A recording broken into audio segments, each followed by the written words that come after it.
Hello மக்களே, இன்னைக்கு நம்மள ஹோட்டல் ரமடாக்கு இன்வைட் பண்ணியிருந்தாங்க. ஸோ உள்ளே போனதும் பார்த்தீங்கன்னா பார்க்கும்போதே எல்லா விஷயங்களும் ரொம்ப அழகாக பிடிச்சிருந்தது. எல்லாமே பார்த்து பண்ணியிருக்காங்க. ஒரு நல்ல பாசிட்டிவ் வைப்பாகவே இருந்தது. சின்ன சின்ன விஷயம் கூட அழகாக பார்த்து பண்ணியிருந்தாங்க. ஸோ இன்னைக்கு நம்மளை இன்வைட் பண்ணவங்க யாருன்னு பார்த்தீங்கன்னா ஆல்ஃபா அண்ட் ஒமேகா. இவங்க வந்து ஒரு கிறிஸ்டியன் ஈவெண்ட் மேனேஜ்மெண்ட் பண்ணுறவங்க. ஸோ இவங்களோட ஒரு என்கேஜ்மெண்ட்டுக்கு நம்மளை இன்வைட் பண்ணியிருந்தாங்க. உள்ளே போனதுமே அவங்களோட டெக்கரேஷன்லாம் பார்க்கும்போதே ரொம்பவே பிடிச்சிருந்தது. ஸோ அங்கே வர ஃபேமிலி எல்லாருக்குமே வந்து பார்த்தீங்கன்னா நம்ம வீட்டில் ஒரு ஃபங்க்ஷன் நடந்ததுன்னா கண்டிப்பாக இவங்களை புக் பண்ணணுன்ற அளவுக்கு அவங்க எல்லா விஷயத்தையும் பார்த்து பண்ணாங்க.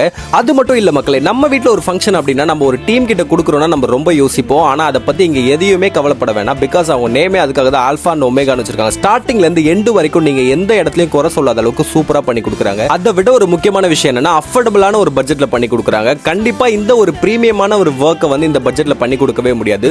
ஸோ நான் அங்க கூட இருந்து பார்த்த வரைக்கும் அவங்களோட கேமரா ஒர்க்கா இருக்கட்டும், அவங்களோட டெக்கரேஷன் டீமா இருக்கட்டும், ரொம்பவே நீட் அண்ட் கிளீனா பண்ணாங்க. ஸோ என்னோட வீட்டில் எந்த ஒரு ஃபங்க்ஷன் இருந்தாலும் அவங்கள தான் புக் பண்ண நினைக்கிறேன். ஸோ உங்களுக்கும் அந்த மாதிரி ஒரு தாட் இருந்ததுன்னா சீக்கிரம் கால் பண்ணி புக் பண்ணிக்கோங்க.